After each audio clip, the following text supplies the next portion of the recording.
starting another video because the videos are kind of running long. So anyways, he told me what to do. I'm like, yeah, I'm not gonna do this. That kind of seems a little shady, but it's a thing. I asked around. I YouTubed it. I couldn't really get a good answer on YouTube, but people that are just more handy on vehicles than I am, and they said, yeah, you could just do that, and it might just cleanse it. Pretty much put some transmission fluid.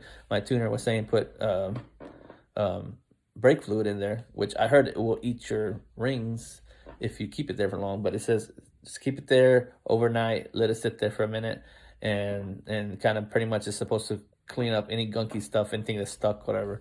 And then you just fire it up the next day, and then put new spark plugs, and it should crank right up.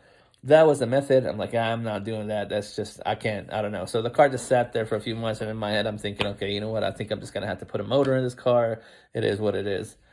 And then my brother comes through with a guy that fixed his car and tells me like, "Hey man, that guy really fixed my motor on my food truck, which is a total opposite vehicle of what I got here."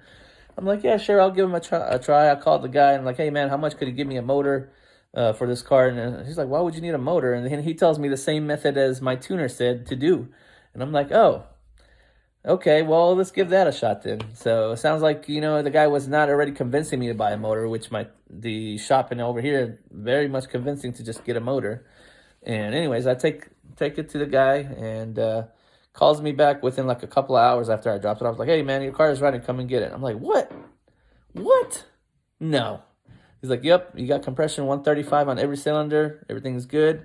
You have a little fuel leak in your tank. You probably want to get that fixed, but your car's running." I go there. Sure enough, car is running. I'm like, dang, wow. He drained my fuel also, put a couple of gallons of E85. My float is messed up, so I'm going to need to replace my fuel level sensor with the float. And which I will be back to that guy, and I may need him to also fix that fuel tank leak. But my goodness, that's all it needed, and I almost blew like 8 to 9 grand on that Evo. And I even like heartbrokenly, I just put it up for sale, and I didn't even want to sell it. I ignored every person that actually messaged me and about the car. I'm like, nah, I don't even want to sell it. And I'm so glad I did not sell it, man. That was a close call.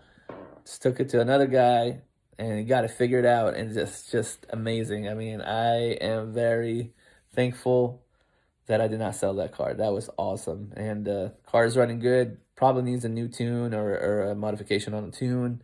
Like I said, I need to fix that fueling situation. But the main thing is my engine is still great, still running 55,000 miles on the car.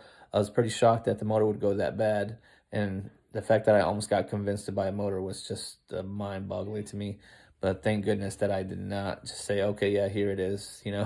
So, but anyways, that's the story, guys, and that's why you guys saw my car on a flatbed going away, and I said deuces, but the car returned. The car is fine, and I'm driving it to work all this week because I am so looking forward to it.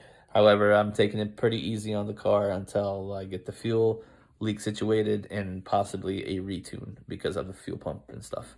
So other than that, that's it, guys. Assalamu alaikum. And if you guys check this video out, awesome. Thank you. And thank you. Thank you.